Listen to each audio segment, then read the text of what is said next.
ನಮಸ್ಕಾರ. ನಮ್ಮ ಟಿವಿ ನೋಡ್ತಾ ಇರುವಂಥ ನಮ್ಮೆಲ್ಲ ಪ್ರೀತಿಯ ವೀಕ್ಷಕರಿಗೆ ಇಂಡಿಯನ್ ಡೆಂಟಲ್ ಅಸೋಸಿಯೇಷನ್ ಅರ್ಪಿಸುವಂಥ ಹಲೋ ಐಡಿಯಾ ನೇರ ಪ್ರಸಾರ ಕಾರ್ಯಕ್ರಮಕ್ಕೆ ನಿಮಗೆಲ್ಲರಿಗೂ ಆತ್ಮೀಯ ಹಾಗೂ ಪ್ರೀತಿಯ ಸ್ವಾಗತ. ವೀಕ್ಷಕರೇ, ಹಲೋ ಐಡಿಯಾ ನೇರ ಪ್ರಸಾರ ಕಾರ್ಯಕ್ರಮದಲ್ಲಿ ಸಾಕಷ್ಟು ಸಂಚಿಕೆಗಳು, ಸಾಕಷ್ಟು ಏನು ಉತ್ತಮವಾಗಿರುವಂಥ ವಿದ್ಯಾಭ್ಯಾಸವನ್ನು ಆಗಿರ್ಬೋದು ಅಥವಾ ಸತತ ಈ ಒಂದು ಕ್ಷೇತ್ರಗಳಲ್ಲಿ ಸೇವೆಯನ್ನು ಕೊಡ್ತಾ ಇರುವಂಥ ವೈದ್ಯರುಗಳನ್ನು ಇದೇ ಒಂದು ವೇದಿಕೆಯಲ್ಲಿ ಸಾಕಷ್ಟು ಈ ಒಂದು ಹಲ್ಲಿನ ಬಾಯಿ ಆಗಿರ್ಬೋದು ಅಥವಾ ಇದಕ್ಕೆ ಸಂಬಂಧಪಟ್ಟಂಥ ಡೆಂಟಲ್ ಈ ಒಂದು ವಿಷಯಕ್ಕೆ ಸಂಬಂಧಪಟ್ಟಂತಹ ಹಲವಾರು ಪ್ರಶ್ನೆಗಳನ್ನು ಸಾಕಷ್ಟು ಸಂಚಿಕೆಗಳಲ್ಲಿ ಸಾಕಷ್ಟು ಕಾಯಿಲೆಗಳಿಗೆ ನುರಿತ ವೈದ್ಯರುಗಳು ಏನೊಂದು ಪರಿಹಾರಗಳನ್ನು ಕೊಟ್ಟಿರುವಂಥದ್ದು, ಟ್ರೀಟ್ಮೆಂಟ್ ಹೇಗೆಲ್ಲ ಮಾಡ್ತವೆ ಅನ್ನುವಂಥ ವಿಚಾರಗಳ ಬಗ್ಗೆ ಹೆಚ್ಚಿನದಂಥ ಮಾಹಿತಿಗಳನ್ನು ಕೊಡ್ತಾ ಇದ್ದಾರೆ. ಪ್ರಮುಖವಾಗಿ ಏನು ಅಂತ ಹೇಳಿದ್ರೆ, ಕಾಯಿಲೆ ಅಂತ ತಕ್ಷಣ ಸಾಮಾನ್ಯವಾಗಿ ಎಲ್ಲರೂ ಕೂಡ ಅಂದ್ಕೊಳ್ಳುವಂಥದ್ದು ಒಬ್ಬ ಮನುಷ್ಯನ ಆರೋಗ್ಯ ಒಳ್ಳೆದ ರೀತಿ ಇದೆ ಎನ್ನುವಂಥ ನಿಟ್ಟಿನಲ್ಲಿ ಹೃದಯ ಆಗಿರ್ಬೋದು ಅಥವಾ ಬೇರೆ ಬೇರೆ ಭಾಗಗಳ ಆರೋಗ್ಯ ಚೆನ್ನಾಗಿದ್ರೆ ಮಾತ್ರ ಸಾಕು ಎನ್ನುವಂಥ ಒಂದು ಮಾತು ಸಾಕಷ್ಟು ಜನರು ಹೇಳುವಂಥದ್ದು. ಆದರೆ ಇನ್ನೊಂದು ಅಂಶಗಳ ಪ್ರಕಾರ ನೋಡ್ಲಿಕ್ಕೆ ಹೋದರೆ ಬಾಯಿಯ ಆರೋಗ್ಯವನ್ನು ನಾವು ಎಷ್ಟು ಚೆನ್ನಾಗಿ ಇಟ್ಕೊಳ್ತೀವೋ ಖಂಡಿತವಾಗಿಯೂ ಕೂಡ ಅಷ್ಟೇ ಒಳ್ಳೆಯದಾಗಿ ನಮ್ಮ ಆರೋಗ್ಯ ಇರ್ತದೆ ಎನ್ನುವಂಥ ವಿಚಾರ. ನಮ್ಮ ಉತ್ತಮ ಆರೋಗ್ಯ ಎನ್ನುವಂಥ ವಿಷಯ ಬಂದಾಗ ಬಾಯಿಯ ಆರೋಗ್ಯಕ್ಕೂ ಕೂಡ ಸಾಕಷ್ಟು ಮಹತ್ವವನ್ನು ಕೊಡಬೇಕು. ಆ ನಿಟ್ಟಿನಲ್ಲಿ ನಿಮ್ಮೆಲ್ಲರ ಪ್ರಶ್ನೆಗಳಿಗೆ, ನಿಮ್ಮೆಲ್ಲರ ಸಂಶಯಗಳಿಗೆ ಸಾಕಷ್ಟು ಸಂಚಿಕೆಗಳಲ್ಲಿ ನುರಿತ ವೈದ್ಯರುಗಳು ಇದಕ್ಕೆ ಪರಿಹಾರಗಳನ್ನು ಕೊಟ್ಟಿರುವಂಥದ್ದು. ಇವತ್ತಿನ ಸಂಚಿಕೆಯಲ್ಲಿ ಸಾಮಾನ್ಯವಾಗಿ ನಾವು ವಸಡಿನ ಸಂರಕ್ಷಣೆ ಮತ್ತು ಅದರ ಮಹತ್ವ, ವಸಡನ್ನು ಯಾಕಾಗಿ ಸಂರಕ್ಷಣೆ ಮಾಡಬೇಕು, ಅದರ ಮಹತ್ವಗಳೇನು, ವಸಡಲ್ಲಿ ಬರುವಂಥ ಕಾಯಿಲೆಗಳು ಯಾವುದು, ಟ್ರೀಟ್ಮೆಂಟ್ ಹೇಗೆಲ್ಲ ಮಾಡಬೇಕೆನ್ನುವಂಥ ವಿಚಾರಗಳ ಬಗ್ಗೆ ಇವತ್ತಿನ ಒಂದು ಕಾರ್ಯಕ್ರಮದಲ್ಲಿ ಡಾಕ್ಟರ್ ನಂದಿನಿ ಮಂಜುನಾಥ್ ಅವರು ಹೆಚ್ಚಿನದಾದಂತಹ ಒಂದು ನಿಮ್ಮ ಪ್ರಶ್ನೆಗಳಿಗೆ ಪರಿಹಾರಗಳನ್ನು ಕೊಡಲಿಕ್ಕಿದ್ದಾರೆ. ಕಾರ್ಯಕ್ರಮಕ್ಕೆ ಡಾಕ್ಟರ್ನ ಸ್ವಾಗತಿಸ್ತೇನೆ. Welcome to the show ma'am. ನಮಸ್ಕಾರ ವೀಕ್ಷಕರೇ, ಡಾಕ್ಟರ್ ನಂದಿನಿ ಮಂಜುನಾಥ್ ಸತತ ಈ ಒಂದು ಕ್ಷೇತ್ರದಲ್ಲಿ 22 ವರ್ಷಗಳ ಸೇವೆಯನ್ನು ಸಲ್ಲಿಸ್ತಾ ಇದ್ದಾರೆ. ಸಾಕಷ್ಟು ನುರಿತಂತಹ ಒಂದು ವೈದ್ಯರು ಕೂಡ ಹೌದು. ಸಾಕಷ್ಟು ಈ ಒಂದು ವಿಚಾರಗಳಲ್ಲಿ ಸಾಕಷ್ಟು ಪ್ರಬಂಧಗಳಾಗಿರ್ಬೋದು, ಬೇರೆ ಬೇರೆ ಮಾಧ್ಯಮಗಳಲ್ಲಿ ಸಾಕಷ್ಟು ವಿಚಾರಗಳನ್ನು ಕೊಟ್ಟಿರುವವರು. ಹಾಗೆ ಪ್ರಸ್ತುತ professor and head department of pedodontics and implantologist AJ institute of dental science ಮಂಗಳೂರಲ್ಲಿ ಸೇವೆಯನ್ನು ಸಲ್ಲಿಸ್ತಾ ಇದ್ದಾರೆ. ಕಾರ್ಯಕ್ರಮಕ್ಕೆ ಅವರನ್ನು ಮತ್ತೊಮ್ಮೆ ಸ್ವಾಗತ ಮಾಡ್ತಾ ಇದ್ದೇನೆ. ಹಾಗೆ ವೀಕ್ಷಕರು, ತಾವು ಕೂಡ ನೇರ ಪ್ರಸಾರ ಕಾರ್ಯಕ್ರಮದಲ್ಲಿ ಪ್ರಶ್ನೆಗಳನ್ನು ಕೇಳ್ಬೋದು, ಡಾಕ್ಟರ್ ಹತ್ರ ನೇರವಾಗಿ ಮಾತಾಡ್ಬೋದು ಎನ್ನುವಂತಹ ಮಾತುಗಳನ್ನು ಹೇಳ್ತಾ, ಹಾಗೆ ಡಾಕ್ಟರ್, ವಸಡಿನ ಆರೋಗ್ಯದ ಲಕ್ಷಣಗಳು ಅಂತ ಸ್ಟಾರ್ಟಿಂಗ್ ಆರಂಭದಲ್ಲಿ ಏನು ಹೇಳ್ತಾರೆ ಅದಕ್ಕೆ? ನೋಡಿ, ವಸಡು ಮತ್ತು ಹಲ್ಲಿನ ಒಂದು ಜೋಡಣೆ ಇದೆಯಲ್ಲ, ದೇವರು ಸೃಷ್ಟಿಸಿದ ಒಂದು ಅತ್ಯಂತ ಸುಂದರ ಜೋಡಣೆ. ಈ ವಸಡಿನ ಆರೋಗ್ಯ ಅಂದರೆ ವಸಡು ಹಲ್ಲನ್ನು ಹಿಡ್ಕೊಂಡಿರುತ್ತೆ. ಹೌದು. ವಸಡಿನ ಆರೋಗ್ಯ ನಾನೊಂದು ಸ್ಲೈಡ್ ಇದೆ, ಸೊ ಆ ಸ್ಲೈಡ್ ನೋಡುವ ಒಂದು ಇದು ಹೇಳೋಣ ಅಂದರೆ, ಏನಾದರೂ ಹಲ್ಲಿನಿಂದ ನಾವು ಕಚ್ಚಿದ್ರೆ, ಏನಾದರೂ ಗಟ್ಟಿಯಾದ ಪದಾರ್ಥ ಕಚ್ಚಿದ್ರೆ ಬಾಯಲ್ಲಿ ರಕ್ತ ಬರಬಾರ್ದು.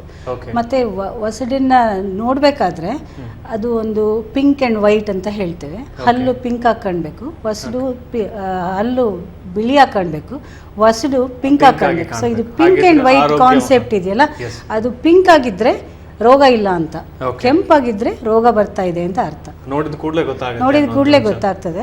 ಸೊ ಈ ಬಗ್ಗೆ ಫಸ್ಟ್ ಸ್ಲೈಡ್ ಅಲ್ಲಿ ಇನ್ನಷ್ಟು ಮಾಹಿತಿಗಳನ್ನು ಡಾಕ್ಟರ್ ಕೊಡ್ತಾರೆ. ವಸಡಿನ ಆರೋಗ್ಯದ ಲಕ್ಷಣಗಳ ಬಗ್ಗೆ ನಾವು ಹೇಳ್ತಾ ಇದ್ದೀವಿ. ಡಾಕ್ಟರ್ ಏನು ಹೇಳ್ತಾರೆ ನೋಡಿ, ಇದರಲ್ಲಿ ನೋಡ್ಬೇಕಾದ್ರೆ ಅತ್ಯಂತ ಸುಂದರವಾದ ಒಂದು ನಗು, ಮತ್ತೆ ನಿಮ್ಮ ಬಿಳಿ ಹಲ್ಲು ಮತ್ತೆ ವಸಡು ತುಂಬ ಇದು ಆರೋಗ್ಯದ ಒಂದು ಸಂಕೇತ. ನಾವು ಏನಾದರೂ ಆಹಾರವನ್ನು ತಿನ್ಬೇಕಾದ್ರೆ ಬಾಯಲ್ಲಿ ರಕ್ತ ಬರದೇ ಇರೋದು, ಹಲ್ಲುಜ್ಬೇಕಾದ್ರೆ ರಕ್ತ ಬರದೇ ಇರೋದು, ಗಟ್ಟಿಯಾದ ಪದಾರ್ಥ ತಿನ್ಬೇಕಾದ್ರೆ ಕಷ್ಟ ಆಗದೆ ಇರೋದು, ಇದೊಂದು ಆರೋಗ್ಯದ ಒಂದು ಲಕ್ಷಣ. ಓಕೆ. ಇನ್ನೊಂದು ಡಾಕ್ಟರ್, ನೇರವಾಗಿ ಇನ್ನೊಂದು ಹೇಳುವಂಥದ್ದು ಏನು ಅಂತ ಹೇಳಿದ್ರೆ, ದಂತ ವೈದ್ಯರನ್ನು ಯಾವುದೆಲ್ಲ ಕಾರಣಕ್ಕೆ ಭೇಟಿ ಆಗಬೇಕೆನ್ನುವಂಥ ವಿಚಾರ. ಯಾಕಂತೇಳಿ ಬೇರೆ ಬೇರೆ ಕಾಯಿಲೆ ಬಂದಾಗ ಬೇರೆ ಬೇರೆ ವೈದ್ಯರನ್ನು ಭೇಟಿ ಆಗ್ತಾರೆ. ಈ ದಂತದ ವಿಷಯಕ್ಕೆ ಬಂದಾಗ ಸೊ ಯಾವೆಲ್ಲ ಕಾರಣಕ್ಕೆ ಭೇಟಿ ಆಗಬೇಕು ಅಂತ ಏನು ಹೇಳ್ತೀವಿ ಅದಕ್ಕೆ? ಈಗ ನಮ್ಮ ವಸಡಿನ ರೋಗ ಹೇಗೆ ಅಂದರೆ, ಅದೊಂದು ಸೈಲೆಂಟ್ ಡಿಸೀಸ್ ಅಂತ ಹೇಳ್ತೇವೆ. ನಮಗೆ ಬೇಗ ಗೊತ್ತಾಗೋದಿಲ್ಲ. ವಸಡಿನ ರೋಗ ಸ್ಟಾರ್ಟ್ ಆದಾಗ ನಮಗೆ ಗೊತ್ತಾಗಲ್ಲ ಅದು ಸ್ಟಾರ್ಟ್ ಆಗಿದೆ ಅಂತ. ಅದು ನಮ್ಮ ಕಿಡ್ನಿ ಡಿಸೀಸ್ ಥರ ಒಂದು 70% ಡಿಸ್ಟ್ರಾಯ್ ಆದಮೇಲೆ ಗೊತ್ತಾಗುತ್ತೆ. ಇದು ಆರಂಭದಲ್ಲಿ ಗೊತ್ತಾಗೋದಿಲ್ಲ ಫಸ್ಟ್. ಆದರೆ ಕೆಲವೊಂದು ಲಕ್ಷಣಗಳಿದೆ. ನೋವು, ಬಾಯಲ್ಲಿ ರಕ್ತ ಬರುವುದು, ಹಲ್ಲು ಅಳ್ಳಾಡುವುದು, ಹಲ್ಲು ಸರಿಯುವುದು, ಒಂದು ಕಡೆಯಿಂದ ಇನ್ನೊಂದು ಕಡೆ ಸರಳಿ. ಹೌದು, ಅದು ಕೆಲವೊಂದ್ಸತಿ ಬಾಯಲ್ಲಿ ಗೊತ್ತಾಗೋದಿಲ್ಲ. ಅದೇ ಹೇಳಿದ್ನಲ್ಲ, ಸೈಲೆಂಟ್ ಡಿಸೀಸ್ ಅಂತ ಹೇಳ್ತೀವಿ. ಸೊ ಹೀಗಾಗಿ ಇದು ಕೆಲವೊಂದು ಲಕ್ಷಣಗಳು. ಮತ್ತೆ ನೋವು, ಯಾಕೆಂದರೆ ನಮ್ಮ ದೇಶದಲ್ಲಿ ದಂತ ವೈದ್ಯರ ಹತ್ರ ಸಾಮಾನ್ಯವಾಗಿ ಹೋಗೋ ಒಂದು ಇನ್ನೂ ಪ್ರಚಲನೆ ಬಂದಿಲ್ಲ. ಅದು ಏನೋ ಹಲ್ಲು ನೋವಿದೆ ಅಂದರೆ ಮಾತ್ರ ಹೋಗ್ತಾರೆ. ಅದೇ ಇದೊಂದು ಲಕ್ಷಣಗಳನ್ನ ನಮಗೆ ಗೊತ್ತಾಗ್ದೇನೆ ಅದು ಡಿಸೀಸ್ ಪ್ರೋಗ್ರೆಸ್ ಆಗಿ ಒಂದು 70% ಆದಮೇಲೆ ಅದು ಹಳ್ಳು ಅಲ್ಲಾಡ್ತಿದೆ, ನಮ್ಗೆ ಆಹಾರ ತಿನ್ನೋಕ್ಕಾಗ್ತಾ ಇಲ್ಲ, ಅಥವಾ ಬಾಯಲ್ಲಿ ಬ್ಯಾಡ್ ಬ್ರೆತ್ ಬರ್ತಾ ಇದೆ, ಅಥವಾ ಒಂದು ಪಸ್ ಕಲೆಕ್ಷನ್ ಆಗ್ತಾ ಇದೆ ಅನ್ನುವಾಗ ಅವರಿಗೆ ಗೊತ್ತಾಗುವಾಗ ದಂತವೈದ್ಯರ ಹತ್ರ ಹೋಗೋ ಒಂದು ಬಟ್ ಅದು ನೀವು ಆಲ್ಮೋಸ್ಟ್ ಹೇಳಿದಾಗೆ ಒಂದು 70% ಹತ್ರ ಆಲ್ರೆಡಿ ಏನು ನೋವಾಗಿರ್ಬೋದು, ಬರುವ ಟೈಮಲ್ಲಿ ಆಲ್ರೆಡಿ ಹಾಳಾಗೋಗಿರುತ್ತೆ. ಓಕೆ, ಸೊ ಈ ಬಗ್ಗೆ ಹೆಚ್ಚಿನ ಮಾಹಿತಿಯನ್ನು ಸೆಕೆಂಡ್ ಸ್ಲೈಡ್ ಅಲ್ಲಿ ಡಾಕ್ಟರ್ ಈ ಬಗ್ಗೆ ಪ್ರಾಕ್ಟಿಕಲ್ ಆಗಿ ಕೆಲವೊಂದು ವಿಚಾರಗಳನ್ನು ಬಹಳಷ್ಟು ಸೂಕ್ಷ್ಮವಾಗಿರುವಂತಹ ವಿಚಾರಗಳು ಇದರಲ್ಲಿ ಹೆಚ್ಚಿನದಂತ ಮಾಹಿತಿಯನ್ನು ಕೊಡ್ತಾ ಇದ್ದಾರೆ ಸೆಕೆಂಡ್ ಸ್ಲೈಡ್ ಅಲ್ಲಿ. ಸೊ ಯಾವುದೆಲ್ಲ ಕಾರಣಕ್ಕೆ ಡಾಕ್ಟರ್ನ ಭೇಟಿ ಆಗಬೇಕೆನ್ನುವಂಥ ವಿಚಾರಗಳ ಬಗ್ಗೆ ಕೂಡ ವೀಕ್ಷಕರು ತಾವು ಕೂಡ ಈ ಒಂದು ಕಾರ್ಯಕ್ರಮದಲ್ಲಿ ನೋಡ್ಬೋದು ಎನ್ನುವಂಥ ವಿಚಾರಗಳಿರುತ್ತೆ. ಹಾಗೆ ಹೆಚ್ಚಿನ ಪ್ರಶ್ನೆಗಳಿದ್ರೆ ನೇರ ಪ್ರಸಾರ ಕಾರ್ಯಕ್ರಮದಲ್ಲಿ ಕರೆ ಮಾಡ್ಬೋದು, ಪ್ರಶ್ನೆಗಳನ್ನು ಕೇಳ್ಬೋದು ಎನ್ನುವಂಥ ಮಾತುಗಳನ್ನು ಕೂಡ ಹೇಳ್ತಾ ಇದ್ದೀವಿ. ಸೆಕೆಂಡ್ ಸ್ಲೈಡಲ್ಲಿ ಈಗ ಹೆಚ್ಚಿನದಂಥ ಒಂದು ಮಾಹಿತಿಗಳನ್ನು ಡಾಕ್ಟರ್ ಕೊಡ್ತಾರೆ. ಸೊ ದಂತವೈದ್ಯರನ್ನು ಯಾವೆಲ್ಲ ಕಾರಣಕ್ಕೆ ಭೇಟಿ ಮಾಡಬೇಕೆನ್ನುವಂಥ ವಿಚಾರಗಳ ಬಗ್ಗೆ ಏನು ಹೇಳ್ತಾರೆ ನೋಡೋ. ಎಸ್, ದಂತವೈದ್ಯರ ಹತ್ರ ಬರಬೇಕಾದ್ರೆ ಒಂದೊಂದು ಸತಿ ಮೋಸ್ಟ್ಲಿ ಪೇಷಂಟ್ಸ್ ಬರೋದು ಈ ಹಲ್ಲು ತುಂಬ ಜುಮ್ ಅನ್ನತ್ತೆ, ಓಕೆ, ತಂಪು ಅಥವಾ ಬಿಸಿ ಕುಡಿದ ತಕ್ಷಣ ತಂಪು ಇದಾಗತ್ತೆ ನೋಡಿ, ಗಮ್ ಬ್ಲೀಡಿಂಗ್ಸ್, ಆಮೇಲೆ ನಮ್ಮ ನಿಜ್ಜೆ ದಪ್ಪ ಆಗಿರೋದು, ಹಲ್ಲು ಸರ್ದಿರೋದು, ಬಾಯಲ್ಲಿ ಕಸ ವಾಸನೆ, ಮತ್ತು ನಮ್ಮ ನಿಜ್ಜೆ ಕೆಳಗಡೆ ಸರ್ದಿರೋದು, ತುಂಬ ಇದು ಸಿವಿಯರ್ ಇನ್ಫೆಕ್ಷನ್. ಎಷ್ಟೊಂದು ಸತಿ ಪೇಷಂಟ್ಗಳು ಹೀಗೆ ಇದ್ದಾಗಲೂ ಗೊತ್ತಾಗಲ್ಲ ಬಂದಾಗ. ಇದೆಲ್ಲ ಸುಮಾರು ಅನೇಕ ಕಾರಣಗಳಿದೆ ನೋಡಿ. ಇದು ಈ ಸ್ಲೈಡಲ್ಲಿ ಹಲ್ಲು ಸೌದೋಗಿದೆ, ಅದು ಅಟ್ರಿಷನ್ ಅಂತ ಹೇಳ್ತೀವಿ, ಸೌದೋಗಿದೆ. ಮತ್ತು ಈ ಸೌದೋಗಿರೋ ಹಲ್ಲಿನಿಂದ ತುಂಬ ಈ ಸೆನ್ಸಿಟಿವಿಟಿ, ಇದು ನೋಡಿ, ಇದು ಸಹ ಹಲ್ಲು ಮೇಲ್ಗಡೆ ಭಾಗ ಎಲ್ಲ ಕಂಪ್ಲೀಟ್ಲಿ ಸೌದೋಗಿದೆ. ಸೊ ಈ ಸೌದೋಗಿರೋದ್ರಿಂದ ಅದು ಒಳಗಡೆ ಇದರಿಂದ ನೋವು ಜಾಸ್ತಿ ಆಗ್ತದೆ ಪೇಷಂಟ್ಗಳಿಗೆ, ನೋವಿಂದ ಬರ್ತಾರೆ ಪೇಷಂಟ್ಗಳು ನಮ್ಮ ಹತ್ರ. ಅಥವಾ ಈ ನಿಜ್ಜೆ ದಪ್ಪ ಆಗಿದ್ರೆ ಒಂದೊಂದ್ಸತಿ ಈ ಬ್ಲೀಡಿಂಗ್ ಜಾಸ್ತಿ ಆಗ್ತಾ ಇರುತ್ತೆ, ಬಾಯಲ್ಲಿ ಮಾತಾಡುವಾಗ ಬ್ಲೀಡಿಂಗ್ ಆಗುತ್ತೆ ಅಂತಾರೆ, ಹಲ್ಲು ಉಜ್ಜಬೇಕಾದ್ರೆ ಬ್ಲೀಡಿಂಗ್ ಆಗುತ್ತೆ ಅಂತಾರೆ. ಸೊ ಮೇನ್ಲಿ ನಮ್ಮ ಉಸಿರಿನ ರೋಗಕ್ಕೆ ಬರುವಾಗ ಹಲ್ಲಿನಲ್ಲಿ ಬ್ಲಡ್, ಇದು ಬಾಯಲ್ಲಿ ರಕ್ತ ಬರ್ತಾ ಇದೆ ಅನ್ನುವಂಥ ಒಂದು ಮೇಜರ್ ಕಾರಣದಿಂದ ಬರ್ತಾರೆ. ಹಲ್ಲು ಅಳ್ಳಾಡೋದು ನೆಕ್ಸ್ಟ್ ಕಾರಣ. ಮತ್ತು ಹಲ್ಲು ಸರ್ದಿದೆ ಅಂತ, ಹಲ್ಲು ಒಂದು ಕಡೆಯಿಂದ ಇನ್ನೊಂದು ಕಡೆ ಸರ್ದೋಗುತ್ತೆ. ಯಾಕೆಂದರೆ ನಿಜ್ಜೆ ಉಂಟಲ್ಲ, ಈ ಉಸಿರು ಹಲ್ಲನ್ನ ಗಟ್ಟಿಯಾಗಿ ಹಿಡ್ಕೊಂಡಿರುತ್ತೆ. ನಿಜ್ಜೆ ರೋಗ ಸ್ಟಾರ್ಟ್ ಆದಾಗ ಈ ಹಲ್ಲಿನ ಈ ಅಡಿಪಾಯ ಇದ್ದಂಗೆ, ತಳಪಾಯ ಇದ್ದಂಗೆ, ಇದು ಹಲ್ಲು ಕನ್ಸ್ಟ್ರಕ್ಷನ್, ಮೇಲಿನ ಕನ್ಸ್ಟ್ರಕ್ಷನ್. ಈ ತಳಪಾಯ ಕಡಿಮೆ ಆದಾಗೆ ಹಲ್ಲು ಒಂದು ಕಡೆಯಿಂದ ಇನ್ನೊಂದು ಕಡೆ ಸರಿಯುತ್ತೆ. ಅದು ಹೊರಗಡೆನಾರ ಬರ್ಬೋದು ಅಥವಾ ಕೆಳಗಡೆನಾರ ಸರಿಬೋದು. ಇದು ಹೇಗಪ್ಪ ಅಂದರೆ ಈವನ್ ಎಜುಕೇಟೆಡ್ ಪೀಪಲ್ಗೂ ಅರ್ಥ ಆಗಲ್ಲ ಆ ಹಲ್ಲು ಕೆಳಗಡೆ ಸರ್ದಿದೆ ಅಂತ. ಅದು ಸ್ವಲ್ಪ ಸರ್ದ ಮೇಲೆ ಅವಾಗ ನೋಡುವಾಗ ಈಸ್ಥೆಟಿಕ್ ಅಂತ ಹೇಳ್ತೀವಲ್ಲ, ಲುಕ್ಸ್ ಅವ್ರಿಗೆ ಗೊತ್ತಾಗುತ್ತೆ, ಓ ಈ ಹಲ್ಲು ನನಗೆ ಸರಿ ಚೆನ್ನಾಗಿ ಕಾಣ್ತಾ ಇಲ್ಲ, ಅಥವಾ ಬಾಯಿ ಮುಚ್ಚಕ್ಕಾಗ್ತಾ ಇಲ್ಲ ಅಂತ ಹೇಳಿ ಆ ಟೈಮಲ್ಲೂ ಸಹ ನಮಗೆ ಈ ಕೆಲವೊಂದು ಕಾರಣಗಳಿಂದ ಬರ್ತಾರೆ ಪೇಷಂಟ್ಸ್. ಇದೆಲ್ಲ ಲಕ್ಷಣಗಳು, ನಮ್ಮ ಉಸಿರಿನ ರೋಗದ ಲಕ್ಷಣಗಳು. ಓಕೆ ವೀಕ್ಷಕರೇ, ತಾವು ಕೂಡ ನೇರ ಪ್ರಸಾರ ಕಾರ್ಯಕ್ರಮದಲ್ಲಿ ಪ್ರಶ್ನೆಗಳನ್ನು ಕೇಳ್ಬೋದು, ಡಾಕ್ಟರ್ ತ ನೇರವಾಗಿ ಮಾತಾಡ್ಬೋದು. ಇನ್ನೂ ಸಾಕಷ್ಟು ಪ್ರಶ್ನೆಗಳು ಬಾಕಿ ಉಳಿದಿರುವಂಥದ್ದು. ಇದಕ್ಕೆಲ್ಲ ಡಾಕ್ಟರ್ ನೇರ ಪ್ರಸಾರ ಕಾರ್ಯಕ್ರಮದಲ್ಲಿ ಹೆಚ್ಚಿನದಾದಂಥ ಒಂದು ಉತ್ತರಗಳನ್ನು, ಪರಿಹಾರಗಳನ್ನು ಕೊಡ್ತಾರೆ. ನೀವು ಕೂಡ ಪ್ರಶ್ನೆಗಳನ್ನು ಕೇಳ್ಬೋದು ಅಂತ ಹೇಳ್ತಾ ಒಂದು ಸಣ್ಣ ವಿರಾಮ.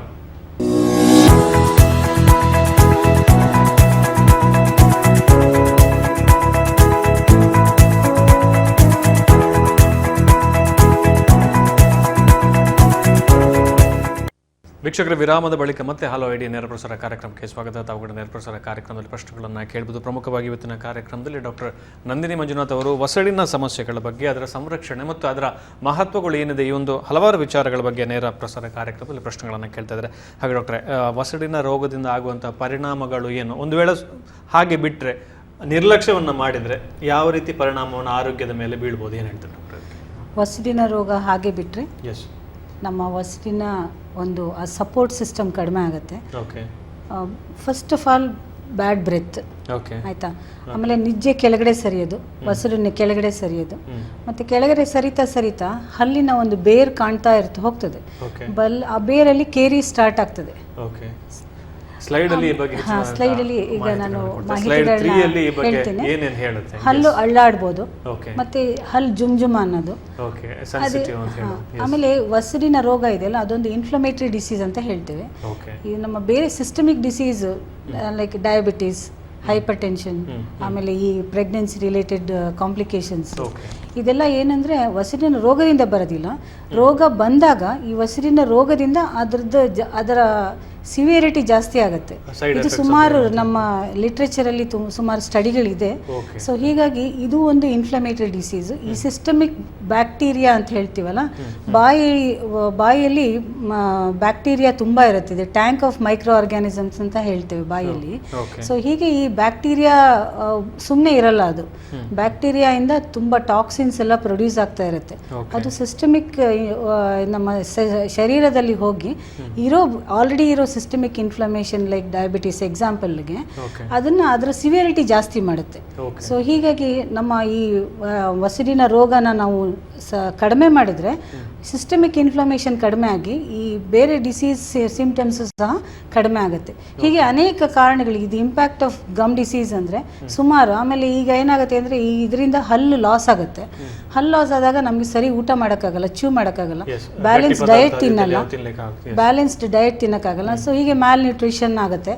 ಸೊ ಹೀಗೆ ಅನೇಕ ಕಾರಣಗಳು ನಮ್ಮ ಈ ಗಮ್ ಡಿಸೀಸಿಂದ ನಮ್ಮ ದೇಹಕ್ಕಾಗುವ ಒಂದು ಓಕೆ. ಅಂದ್ರೆ ಎಲ್ಲೋ ಒಂದ್ ಕಡೆ ಕೇರ್ಲೆಸ್ ಮಾಡಿದ್ರೆ ಖಂಡಿತವಾಗಿ ಕೂಡ ಆ ಉತ್ತಮ ಆರೋಗ್ಯಕ್ಕೆ ನೇರವಾದಂತ ಏಟು ಬೀಳ್ತದೆ ಅಂದ್ರೆ ನಮ್ಮ ಉದ್ದೇಶ ಏನಂದ್ರೆ ನಾವು ಹಲ್ಲು ಬಂದಾಗಿಂದ ನಾವು ಬದುಕಿರೋವರೆಗೂ ನಮ್ಮ ಬಾಯಲ್ಲಿ ಹಲ್ಲಿರ್ಬೇಕು. ಓಕೆ, ಹೌದು, 100%. ಇದೊಂದು ನಮ್ಮ ಡೆಂಟಿಸ್ಟ್ ಆಗಿ we want to create this awareness to the patients. Yes yes yes ಹಾಗೆ ಡಾಕ್ಟ್ರೆ, ವಸಡಿನ ರೋಗ ಮತ್ತು ಆರೋಗ್ಯ ಅದ್ರ ಬಗ್ಗೆ ಏನು ಹೇಳ್ತೀರಿ? ಸೊ ವಸಡಿನ ರೋಗಗಳು ಬೇರೆ ಯಾವುದೆಲ್ಲ ರೀತಿಯಾಗಿ ರೋಗಗಳು ಬರ್ತದೆ ಅನ್ನುವಂಥದ್ದು, ಮತ್ತು ಅವುಗಳನ್ನು ಹೇಗೆ ನಾವು ಕಾಪಾಡಿಕೊಳ್ಬೋದು, ಅವುಗಳ ಆರೋಗ್ಯ ಹೇಗೆ ಕಾಪಾಡಿಕೊಳ್ಬೋದು, ಏನು ಹೇಳ್ತೀರಿ ಅದಕ್ಕೆ? ಈ ವಸಡಿನ ರೋಗ ಮತ್ತು ನಮ್ಮ ಸಿಸ್ಟಮಿಕ್ ರಿಲೇಷನ್ ಅನ್ನೋದು ಸುಮಾರು 1990s ನಮಗೆ ನಮ್ಮ ಲಿಟ್ರೇಚರಲ್ಲಿ ಬರ್ತಾ ಇದೆ.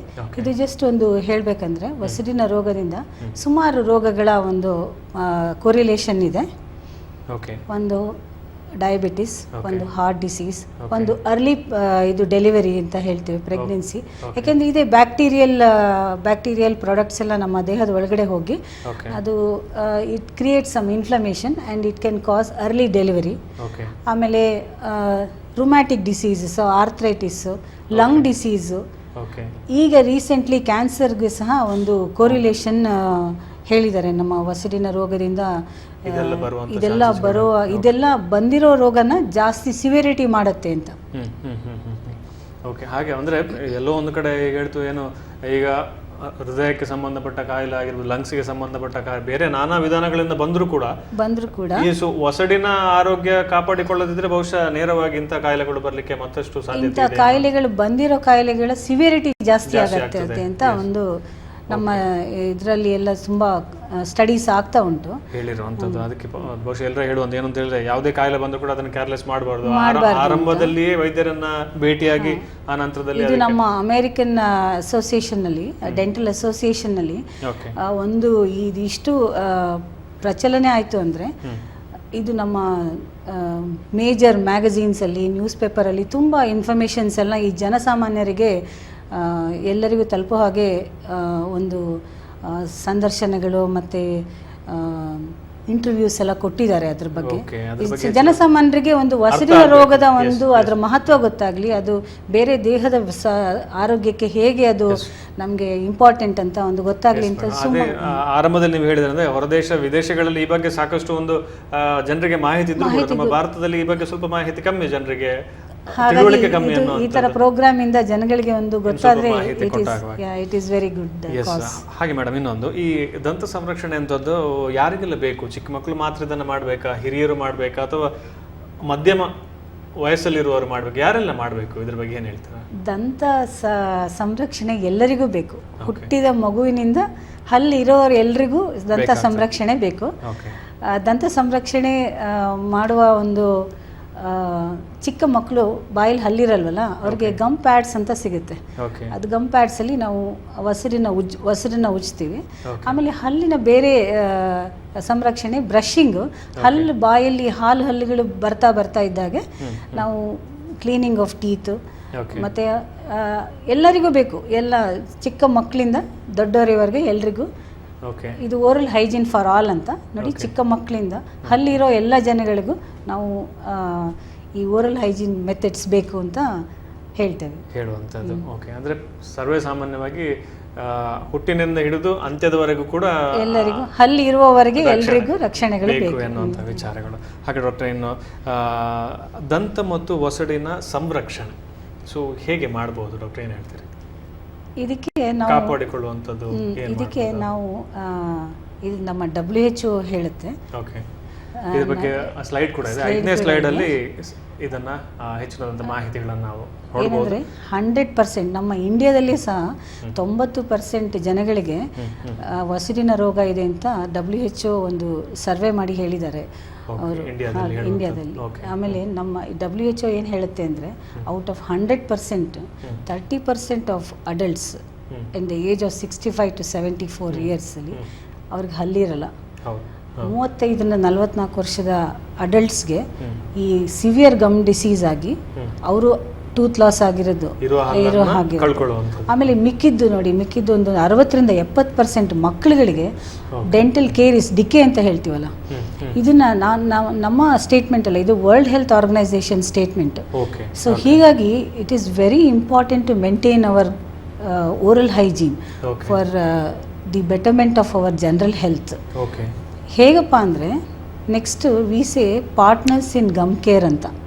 ಒಂದು ಪಾರ್ಟ್ನರ್ಸ್ ಇನ್ ಗಮ್ ಕೇರ್ ಅಂದರೆ ಈ ನಮ್ಮ ಇದೊಂದು ಸ್ಲೈಡಲ್ಲಿ ನಿಮಗೆ ಏನು ತೋರಿಸೋಣ ಅಂದರೆ ಎಷ್ಟೊಂದು ಬಾಯಲ್ಲಿ ಒಂದು ಆಹಾರ ಪದಾರ್ಥಗಳು ಹೇಗೆ ಅದು ಒಂದು ಪ್ಯೂಟ್ರಿಫಿಕೇಷನ್ ಅಂತ ಹೇಳ್ತೇವೆ, ಹಾಗೆ ಅದು ಹೇಗೆ ಬ್ಯಾಕ್ಟೀರಿಯಾಗೆ ಆಹಾರ ಆಗುತ್ತೆ, ಆಮೇಲೆ ಹೇಗೆ ಅದು ನಮ್ಮ ಗಮ್ ಡಿಸೀಸ್ ಸ್ಟಾರ್ಟ್ ಆಗುತ್ತೆ ಅಂತ ಒಂದು ಅದರಲ್ಲಿ ತೋರಿಸ್ತೇವೆ.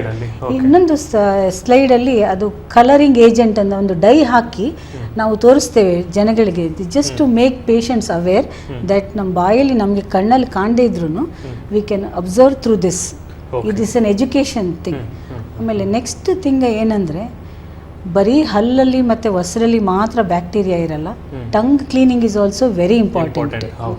ಸೊ ಅದರ ಬಗ್ಗೆ ಕೂಡ ಸಾಕಷ್ಟು ತಿಳುವಳಿಕೆ ಜನರಿಗೆ ಬೇಕು. ಇದು ಅದೇ ಹೇಳ್ತೀನಿ, ಪಾರ್ಟ್ನರ್ಸ್ ಇನ್ ಗಮ್ ಕೇರ್ ಅಂತ. Primary prevention, secondary prevention, tertiary prevention ಅಂತ. ಪ್ರೈಮರಿ ಪ್ರಿವೆನ್ಷನ್ ಅಂದರೆ ರೋಗ ಬರ್ದೇ ಇರೋ ಹಾಗೆ ತಡೆಯೋದು. ಅದು ಮನೆಯಲ್ಲಿ ಹೇಗೆ ಮಾಡ್ಬೋದು, ಡೆಂಟಲ್ ಆಫೀಸಲ್ಲಿ ಹೇಗೆ ಮಾಡ್ಬೋದು. ಮನೆಯಲ್ಲಿ ಹೇಗೆ ಮಾಡ್ಬೋದಪ್ಪ ಅಂದರೆ ಹಲ್ಲನ್ನ ರೆಗ್ಯುಲರ್ ಆಗಿ ಪ್ರಾಪರ್ ಬ್ರಷಿಂಗ್ ಮೆಥಡಲ್ಲಿ ಬ್ರಷ್ ಮಾಡಬೇಕು. ಬೆಳಗ್ಗೆ ಒಂದ್ಸತಿ, ರಾತ್ರಿ ಒಂದ್ಸತಿ ಹಲ್ಲು ಬ್ರಷ್ ಮಾಡಬೇಕು. This is one brushing technique. ಅಂದರೆ ನಾವು ಯಾವ ಪೇಸ್ಟ್ ಯೂಸ್ ಮಾಡ್ತೀವಿ ಅಂತ ಒಂದು ಮಹತ್ವ ಅಲ್ಲ, ಯಾವ ಥರ ನಾವು ಹಲ್ಲು ಕ್ಲೀನ್ ಮಾಡ್ತೀವಿ ಅಂತ, ಒಂದು ಯಾವ ರೀತಿ ಬಳಸ್ತೀವಿ ಅಂತ. ಅಂದರೆ ಬ್ರಷ್ ಮಾಡಬೇಕಾದ್ರೆ ನೀವು ಕನ್ನಡಿ ಮುಂದೆ ನಿಂತು ಬ್ರಷ್ ಮಾಡಬೇಕು, ಯಾಕೆಂದರೆ ಕೊನೆ ಹಲ್ಲೆಲ್ಲ ನಮಗೆ ಕಾಣಲ್ಲ ಬ್ರಷ್ ಮಾಡಬೇಕಾದ್ರೆ. ಸೊ ಅದು ಅಲ್ಲಿ ಲಾಸ್ಟ್ ಹಲ್ಲಿವರೆಗೂ ರೀಚ್ ಆಗಬೇಕು. ಆಮೇಲೆ ನೆಕ್ಸ್ಟ್ ಏನಪ್ಪ ಅಂದರೆ ನಾವು ಈ ಹಲ್ಲು ಬರೀ ಬ್ರಷ್ ಮಾಡೋದ್ರಿಂದ ಇದು ಇನ್ನೊಂದು ಥರ ಬ್ರಷಿಂಗ್ ಟೆಕ್ನಿಕ್. ಬರೀ ಹಲ್ಲು ಬ್ರಷ್ ಮಾಡೋದ್ರಿಂದ ನಾವು 50ರಿಂದ 60% ಮಾತ್ರ ನಮ್ಮ ಆಹಾರ ಪದಾರ್ಥಗಳು ಸೇರಿರೋದ ಅಥವಾ ಬ್ಯಾಕ್ಟೀರಿಯಾನ ತೆಗಿತೀವಿ. ಸೊ ಹಲ್ಲಿನ ಸಂಧಿಗಳಲ್ಲಿ ಬ್ರಷಿಂಗ್ ಮಾಡೋದ ಒಂದು ವಿಧಾನ ಇದೆ ನೋಡಿ. ಇದೊಂದು ಜಸ್ಟ್ ಡೆಮಾನ್ಸ್ಟ್ರೇಟ್ ಟು ಆಡಿಯನ್ಸ್. ಹೇಗೆ ಅಂದರೆ ಇದು ಬಿಫೋರ್ ಬ್ರಷಿಂಗು, ಆಫ್ಟರ್ ಬ್ರಷಿಂಗ್ ಆಲ್ಸೋ ಎಷ್ಟೊಂದು ಆಹಾರ ಪದಾರ್ಥಗಳು ಇನ್ನೂ ಹಲ್ಲಲ್ಲಿ ಉಳಿದಿದೆ ಅಂತ ಗೊತ್ತಾಗ್ತದೆ. ಅದು ಒಂದು 60ರಿಂದ 70% ಮಾತ್ರ ತೆಗೆಯೋಕ್ಕಾಗೋದು. ಅದು ಹಲ್ಲಿನ ಸಂಧಿಗಳಲ್ಲಿ ಕ್ಲೀನ್ ಮಾಡಲಿಕ್ಕೆ ಇದು ಇಂಟರ್ಡೆಂಟಲ್ ಬ್ರಷ್ ಅಂತ ಹೇಳ್ತೇವೆ. ಇದು ಒಂದು ಮಿನಿಯೇಚರ್ ಬಾಟಲ್ ಬ್ರಷ್ ಥರ ಇರುತ್ತೆ. ಸೊ ಹಲ್ಲಿನ ಒಸರು ಮತ್ತು ಹಲ್ಲಿನ ಮಧ್ಯೆ ಒಂದು ಸಣ್ಣ ಗ್ಯಾಪ್ ಇರುತ್ತೆ. ಆ ಗ್ಯಾಪ್ ಕ್ಲೀನ್ ಮಾಡೋಕ್ಕೆ ನಾವು interdental cleaning is also very important. ಇದು ಈ ಥರ ಒಂದು ಹಲ್ಲಿನ ಸಂಧಿಗಳಲ್ಲಿ ಬ್ರಷ್ ಮಾಡ್ಬೋದು. ಅದು remaining bacteria and bacterial products ತೆಗಿಬೋದು. ಇದು ಡೆಂಟಲ್ ಫ್ಲಾಸ್ ಅಂತ. ಇದು ಆಲ್ಸೋ ಒಂದು ಹಲ್ಲಿನ ಸಂಧಿಗಳಲ್ಲಿ ಕ್ಲೀನ್ ಮಾಡಲಿಕ್ಕೆ ಒಂದು ವಿಧಾನ. ಇದು ಮಾರ್ಕೆಟಲ್ಲಿ ನಿಮಗೆ ಸೂಪರ್ ಮಾರ್ಕೆಟಲ್ಲಿ ಸಿಗುತ್ತೆ ನಿಮಗೆ. ಇದು ಒಂದು ವಾಟರ್ ಇರಿಗೇಟಿಂಗ್ ಡಿವೈಸ್ ಅಂತ. ಇದು ಒಂದು ಕ್ಲೀನಿಂಗ್ ಡಿವೈಸ್. ಇದು ವಾಟರ್ ಜೆಟ್ ಥರ ಬಂದು it removes all the food debris which is collected in between the teeth. So ಇದು ಈ ಥರ ಒಂದು jet of water, it removes all the material that is collected in between the teeth. So ಇದೆಲ್ಲ ಒಂದು home care techniques. Okay. ಹಾಗೇನು ಡಾಕ್ಟ್ರೆ, ವಿಶೇಷವಾಗಿ ಏನು ಅಂತ ಹೇಳಿದ್ರೆ ಹಿಂದಿನ ಕಾಲದಲ್ಲಿ ಸಾಕಷ್ಟು ಜನರು ಈ ಇದ್ದಿಲಾಗಿರ್ಬೋದು, ಅರಿಶಿನ, ಉಪ್ಪು ಆಗಿರ್ಬೋದು, ಮಾವಿನ ಎಲೆ ಆಗಿರ್ಬೋದು, ಗೇರು ಬೀಜದ ಎಲೆ ಆಗಿರ್ಬೋದು, ಇದ್ದಿಲಾಗಿರ್ಬೋದು, ಸೊ ಎಲ್ಲ ಯೂಸ್ ಮಾಡ್ತಾಯಿದ್ರು ಡಾಕ್ಟರ್. ಬಹುಶಃ ಇದರಿಂದ ಎಷ್ಟರ ಮಟ್ಟಿಗೆ ಹಲ್ಲಿನ ಸಂರಕ್ಷಣೆ, ಒಸಡಿನ ಸಂರಕ್ಷಣೆ ಮಾಡಲಿಕ್ಕೆ ಆಗುತ್ತಾ? ಏನು ಹೇಳ್ತೀರಿ ಇದಕ್ಕೆ? ನೋಡಿ, ಇದೆಲ್ಲ ಇಂಡಿಜಿನಸ್ ವೇ ಆಫ್ ಕ್ಲೀನಿಂಗ್ ಅಂತ ಹೇಳ್ತೇವೆ. ಎಲ್ಲ ಪ್ರಾಡಕ್ಟ್ಸ್ ಇದೆಯಲ್ಲ ಅದೆಲ್ಲ ಒಳ್ಳೆ ಆಂಟಿಸೆಪ್ಟಿಕ್ಸ್. ನೀಮ್ ಆಗ್ಬೋದು, ಮಿಸ್ವಾಕ್ ಆಗ್ಬೋದು, ಟರ್ಮರಿಕ್ ಆಗ್ಬೋದು, ಸಾಲ್ಟ್ ಆಗ್ಬೋದು, ಅದೆಲ್ಲ ಈಗ ನೀವು ಇನ್ನೂ ಬಾಂಬೆ ಏರ್ಪೋರ್ಟಲ್ಲಿ ಇದರಲ್ಲಿ ನಿಮ್ಮ ರೈಲ್ವೆ ಸ್ಟೇಷನಲ್ಲಿ ನೋಡಿದ್ರೆ ಜನಗಳು ಯೂಸ್ ಮಾಡ್ತಾ ಇರ್ತಾರೆ. ಅದು ಏನಂದ್ರೆ ಅದನ್ನು ಕಚ್ಚಿ ಅದರಲ್ಲಿರೋ ಜ್ಯೂಸ್ ಇರುತ್ತಲ್ಲ, ಅದು ನಮ್ಮ ಹಲ್ಲಿನ ಸಂಧಿಗಳಲ್ಲಿ ಸೆಟ್ಲ್ ಆಗುತ್ತೆ. ಸೊ ಅದು ಒಳ್ಳೆ ಆಂಟಿಸೆಪ್ಟಿಕ್. ಓನ್ಲಿ ಪ್ರಾಬ್ಲಮ್ ಅಂದರೆ ಅದು ತುಂಬ ಅಬ್ರೆಸಿವ್, ಅದು ಗ್ಯಾಪ್ಸ್ ಜಾಸ್ತಿ ಮಾಡುತ್ತೆ. ಇದು ಇಟ್ಸ್ ನಾಟ್ ಸಾಫ್ಟ್. ಸೊ ಅದರಿಂದ ಇನ್ನೊಂದೇನಪ್ಪ ಅಂದರೆ ಇದೆಲ್ಲ ಈ ಅಬ್ರೆಸಿವ್ ನೇಚರ್ ಇರೋದ್ರಿಂದ ಈ ಹಲ್ಲು ಸವಿಯೋದು ಜಾಸ್ತಿ. ಆದರೆ ಈಗ ನಮ್ಮ ಈ ಆಯುರ್ವೇದಿಕ್ ಪ್ರಾಡಕ್ಟ್ಸ್ ಎಲ್ಲ ಸುಮಾರು ಬರ್ತಾ ಇದೆ. ಈಗ ಕೆಲವೊಂದು ಬ್ರ್ಯಾಂಡೆಡ್ ಕಂಪನೀಸ್ ಸಹ ಈ ಉಪ್ಪೆಲ್ಲ ಕ್ಯಾ ಆಪ್ಗೆ ಟೂತ್ ಪೇಸ್ಟ್ ಮೇ ನಮಕ್ ಹೇ ಅಂತ ನೀವು ಒಂದು ಅಡ್ವರ್ಟೈಸ್ಮೆಂಟ್ ನೋಡಿರ್ಬೋದು. ಸೊ ಹೀಗೆ ಸುಮಾರು ಇಂಡಿಜಿನಸ್ ಪ್ರಾಡಕ್ಟ್ಸ್ನ ಆ್ಯಡ್ ಮಾಡ್ತಾ ಇದ್ದಾರೆ ಈಗ ಇದರಲ್ಲಿ. ಓಕೆ ಓಕೆ ಎಸ್ ವೀಕ್ಷಕ, ಅದಕ್ಕೆ ಎಲ್ಲೋ ಒಂದು ಕಡೆ ಹಿರಿಯರು ಕೂಡ ಹೇಳುವಂಥದ್ದು ಏನಂತ ಹೇಳಿದ್ರೆ, ಹಿರಿಯರು ಹೇಳಿದಂತೆ ಎಲ್ಲ ಮಾತುಗಳು ಬಹುಶಃ ಹಿಂದಿನ ಕಾಲದಲ್ಲಿ ಆಗ ನಾವೆಲ್ಲ ಕಾಣ್ತಾ ಇರ್ಬೋದು 70 ವರ್ಷ 80 90 ವರ್ಷ ತನಕ ಅವರ ಹಲ್ಲು ಏನಾಗ್ತಿರಲಿಲ್ಲ, ಗಟ್ಟಿಯಾಗಿತ್ತು. ಈಗ ಹಬ್ಬ ಬಂದರೆ 50 60 ವರ್ಷ ಆಗೋಗ್ಲಿ ಒಂದೊಂದು ಕಾಯಿಲೆಗಳು ಶುರು ಆಗ್ತವೆ. ಬಹುಶಃ ಅದಕ್ಕೆ ಅವರು ಡಾಕ್ಟರ್ಗಳು ಹೇಳಿರುವಂಥದ್ದು. ಸೊ ಅದೆಲ್ಲ ಬಳಕೆ ಮಾಡುವಂಥ ಉತ್ತಮವಾಗಿತ್ತು. ಈಗಲೂ ಕೂಡ ಅದನ್ನು ಮಾಡ್ತಾ ಇದ್ದಾರೆ. ನಮ್ಮ ಹಿರಿಯರ ಸಂಪ್ರದಾಯ ಹಿಂದಿನವರು ಆಚರಣೆ ಮಾಡಿದ ಇವತ್ತು ಕೂಡ ಮಾಡ್ತಾ ಇದ್ದಾರೆ. ಆದರೆ ಸ್ವಲ್ಪ ಹಲ್ಲಿಗೆ ಇದರಿಂದ ಸ್ವಲ್ಪ ಏಟು ಬೀಳುವಂಥದ್ದು ಜಾಸ್ತಿ ಅನ್ನುವಂಥ ವಿಚಾರಗಳನ್ನು ಹೇಳ್ತಾ ಇದ್ದಾರೆ. ಕಾರ್ಯಕ್ರಮದ ಕೊನೆಯ ಭಾಗದಲ್ಲಿ ನಾನು ಕೇವಲ ಒಂದೆರಡು ಪ್ರಶ್ನೆಗಳು ಮಾತ್ರ ಇರುವಂಥದ್ದು. ಇನ್ನೊಂದು ಹಾಗೆ ಡಾಕ್ಟರ್, ಒಸಡಿನ ರೋಗದ ಲಕ್ಷಣಗಳು ಅಂದರೆ ಜನರಿಗೆ ಸಾಮಾನ್ಯವಾಗಿ ಹೇಗೆ ಗೊತ್ತಾಗ್ತದೆ ಅನ್ನುವಂಥ ವಿಚಾರಗಳ ಬಗ್ಗೆ ಕಾರ್ಯಕ್ರಮದ ಕೊನೆಯಲ್ಲಿ ಏನು ಹೇಳ್ತೀರಾ? ಒಸಡಿನ ರೋಗದ ಲಕ್ಷಣಗಳು ಅಂದರೆ ಒಸಡಿನಲ್ಲಿ ರಕ್ತ ಬರೋದು ಫಸ್ಟು. ಓಕೆ. ಆಮೇಲೆ ರೋಗದಲ್ಲಿ ಅದೇ ಹಲ್ಲು ಸರಿಯೋದು, ಹಲ್ಲು ನೋವು ಬರೋದು, ಆಮೇಲೆ ಜುಮ್ ಅನ್ನೋದು, ಆಮೇಲೆ ಟೂತ್ ಲಾಸ್, ಹಲ್ಲು ಅದಾಗೆ ಬಿದ್ದೋಗುತ್ತೆ. ಸುಮಾರು ಜನ ಬರ್ತಾರೆ ಯಂಗ್ ಪೇಷಂಟ್ಸ್ಗೆ. ಇದು ನೋಡಿ, ಹೆಲ್ತಿ ಗಮ್ಸ್ ಹೇಗಿರುತ್ತೆ, ಹೇಗೆ ನಮ್ಮ ಒಸಡಿನ ಒಂದು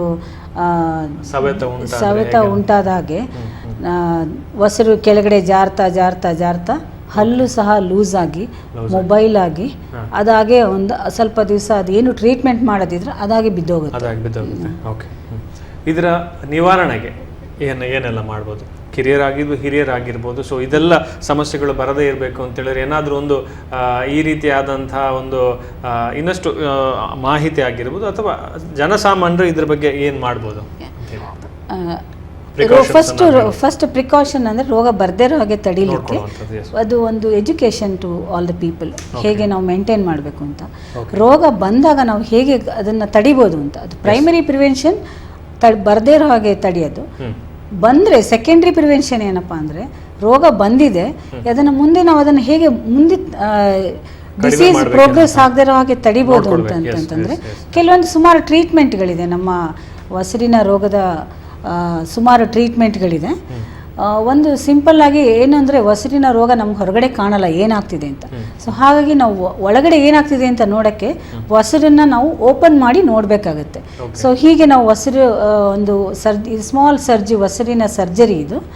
ಇದನ್ನು ಓಪನ್ ಮಾಡಿ ಒಳಗಡೆ ಯಾವ್ಯಾವ ಥರ ಡಿಸೀಸ್ ಇದೆ ಅಂತ ನೋಡಿ, ಅದ್ರ ಒಳಗಡೆ ಬೋನ್ ಲಾಸ್ ಅಂತ ಹೇಳ್ತೇವೆ. ಬೋನ್ ಲಾಸ್ ಆದಾಗ ನಮಗೆ ಅಡಿಷ್ನಲ್ ಆರ್ಟಿಫಿಷಿಯಲ್ ಬೋನ್ ಗ್ರಾಫ್ಟ್ ಹಾಕ್ಬಿಟ್ಟು ಮತ್ತೆ ಒಸರನ್ನ ವಾಪಸ್ ಎನ್ವಲಪ್ ಥರ ಕ್ಲೋಸ್ ಮಾಡ್ತೇವೆ, ಆಯಿತಾ. ಇದು ಒಂದು ಫ್ಲ್ಯಾಪ್ ಸರ್ಜರಿ ಅಂತ ಹೇಳ್ತೇವೆ. ಇದು ಜಸ್ಟ್ ಶೋ ಹೇಗೆ ಬೋನ್ ಲಾಸ್ ಕಾಣ್ತದೆ ನಮ್ಮ ಒಸರು ಓಪನ್ ಮಾಡಿದಾಗ ಅಂತ. ಮತ್ತು ಹೀಗೆ ಸುಮಾರು ಈಗ ಅಡ್ವಾನ್ಸ್ಮೆಂಟ್ಸ್ ಇದೆ. ಬೋನ್ ಗ್ರಾಫ್ಟ್, ಬ್ಯಾರಿಯರ್ ಮೆಂಬ್ರೇನ್ ಅಂತ ಹೇಳ್ತೇವೆ. ನೋಡಿ, ಈ ಹಲ್ಲು ಆಲ್ಮೋಸ್ಟ್ ರೂಟ್ ಎಕ್ಸ್ಪೋಸ್ ಆಗಿದೆ. ಈಗ ಎಕ್ಸ್ಪೋಸ್ ಆಗಿರೋ ರೂಟ್ನ ನಾವು ಕವರ್ ಮಾಡಿ we can make it to the normal situation by using various products, membranes. ಮತ್ತು ಕೆಲವೊಂದು ಸರ್ಜಿಕಲ್ ಪ್ರೊಸೀಜರ್ಸ್ ಏನು ಗೊತ್ತಾ, ಈಗ ಕೆಲವೊಂದು ಕರೆಕ್ಟಿವ್ ಪ್ರೊಸೀಜರ್ಸ್ ಅಂತ ಹೇಳ್ತೇವೆ, ಕೆಲವೊಂದು ಈಸ್ಥೆಟಿಕ್ ಪ್ರೊಸೀಜರ್ಸ್ ಅಂತ ಹೇಳ್ತೇವೆ. ಕರೆಕ್ಟಿವ್ ಪ್ರೊಸೀಜರ್ಸ್ಗೆ ನಾವು ಈ ಬೋನ್ ಕರೆಕ್ಷನ್ ಎಲ್ಲ ಮಾಡ್ತೀವಿ. ಈಸ್ಥೆಟಿಕ್ ಅಂದರೆ ಲುಕ್ಸ್ ನೋಡೋಕ್ಕೆ. ಕೆಲವೊಂದು ಸತಿ ಗಮ್ಸ್, ಎಕ್ಸೆಸ್ ಗಮ್ ಡಿಸ್ಪ್ಲೇ, ಅಥವಾ ಈ ಹಲ್ಲಿನ ಈ ನಿಜ್ಜೆ ಮೇಲ್ಗಡೆ ಸರ್ದಿರೋದು ಕೆಲವೊಂದು ಸತಿ ಪೇಷಂಟ್ಸ್ ಬಂದು ಕೇಳ್ತಾರೆ. ಅಥವಾ ಈ ಬ್ಲ್ಯಾಕ್ ಗಮ್ಸ್, ಇದೆಲ್ಲ ಬಂದಾಗ ನಾವು ಇದಕ್ಕೆ ಈಸ್ಥೆಟಿಕ್ ಪ್ರೊಸೀಜರ್ಸ್ ಅಂತ ಹೇಳ್ತೀವಿ. ಕೆಲವೊಂದು ಸ್ಲೈಡ್ಸ್ಗಳಲ್ಲಿ ನಾನು ಅದನ್ನ ಉದಾಹರಣೆಗಳನ್ನು ತೋರಿಸ್ಬೋದು ನಿಮಗೆ. ಮತ್ತು ಲೇಸರ್ ಟ್ರೀಟ್ಮೆಂಟ್ ಉಂಟು, ಮತ್ತು ಇಂಪ್ಲಾಂಟ್ ಟ್ರೀಟ್ಮೆಂಟ್ ಉಂಟು. ಸೊ ಇದೆಲ್ಲ ಪ್ರೊಸೀಜರ್ಸ್ ಈಸ್ಥೆಟಿಕ್ ಪ್ರೊಸೀಜರ್ಸ್, ಲುಕ್ಸ್ಗೋಸ್ಕರ, ಸೌಂದರ್ಯವರ್ಧನೆಗೋಸ್ಕರ ಮಾಡೋ ಪ್ರೊಸೀಜರ್ಸ್. ಓಕೆ ಎಸ್ ವೀಕ್ಷಕರೇ, ಸೊ ಇಷ್ಟ ತನಕ ಕಾರ್ಯಕ್ರಮದಲ್ಲಿ ಡಾಕ್ಟರ್ ನಂದಿನಿ ಮಂಜುನಾಥ್ ಅವರು ಸಾಕಷ್ಟು ವಿಚಾರಗಳ ಬಗ್ಗೆ ಹೆಚ್ಚಿನದಂಥ ಮಾಹಿತಿಗಳನ್ನು ಕೊಟ್ಟರು. ಎಲ್ಲೋ ಒಂದು ಕಡೆ ಹಲ್ಲಿನ ವಿಷಯಗಳ ಮಾತಾಡಲಿಕ್ಕೆ ಹೋದರೆ ಅರ್ಧ ಗಂಟೆ ಅನ್ನುವಂಥದ್ದು ಸಾಕಾಗಲ್ಲ. ಬಹುಶಃ ಸಾಕಷ್ಟು ವಿಚಾರಗಳು, ಸಾಕಷ್ಟು ಮಾಹಿತಿಗಳು ಇರುವಂಥದ್ದು ಈ ಬಗ್ಗೆ. ಅದಕ್ಕೋಸ್ಕರ ಪ್ರತಿ ವಾರ ಹಲೋ ಐಡಿಯಾ ನೇರ ಪ್ರಸಾರ ಕಾರ್ಯಕ್ರಮದ ನುರಿತ ವೈದ್ಯರುಗಳನ್ನು ಇದೇ ಒಂದು ವೇದಿಕೆಯಲ್ಲಿ ನಿಮ್ಮ ಒಂದು ಪ್ರಶ್ನೆಗಳಿಗಾಗಿ ಅಥವಾ ನಿಮ್ಮ ಒಂದು ಸಂದೇಹ, ನಿಮ್ಮ ಒಂದು ಈ ಬಗೆಗಿನ ವಿಚಾರಗಳಿದ್ದರೆ ನೇರವಾಗಿ ತಾವು ಕೂಡ ಮಾತಾಡಿ ಡಾಕ್ಟರ್ ಹತ್ರ ಪರಿಹಾರಗಳನ್ನು ಕೇಳ್ಬೋದು ಎನ್ನುವಂಥ ನಿಟ್ಟಿನಲ್ಲಿ ಕಾರ್ಯಕ್ರಮವನ್ನು ನಮ್ಮ ಟಿವಿ ಇಂಡಿಯನ್ ಡೆಂಟಲ್ ಅಸೋಸಿಯೇಷನ್ನ ಜೊತೆಗೆ ಕಾರ್ಯಕ್ರಮವನ್ನು ಮಾಡ್ತಾ ಇರುವಂಥದ್ದು. ಹಾಗೆ ಇವತ್ತಿನ ಕಾರ್ಯಕ್ರಮದಲ್ಲಿ ಡಾಕ್ಟರ್ ನಂದಿನಿ ಮಂಜುನಾಥ್ ಅವರು ಸಾಕಷ್ಟು ವಿಚಾರಗಳ ಬಗ್ಗೆ, ಸಾಕಷ್ಟು ಅವರ ಅಧ್ಯಯನದ ಪ್ರಕಾರ ಆಗಿರಲಿ ಅಥವಾ ಅವರ ಅನುಭವದ ಪ್ರಕಾರ ಆಗಿರಲಿ, ಸಾಕಷ್ಟು ವಿಚಾರಗಳಲ್ಲಿ ನಮ್ಮ ಪ್ರಶ್ನೆಗಳಿಗೆ, ನಿಮ್ಮಲ್ಲಿರುವಂಥ ಗೊಂದಲಗಳಿಗೆ ಕಾರ್ಯಕ್ರಮದಲ್ಲಿ ಪರಿಹಾರಗಳನ್ನು, ಉತ್ತರವನ್ನು ನೀಡಿದ್ದಾರೆ.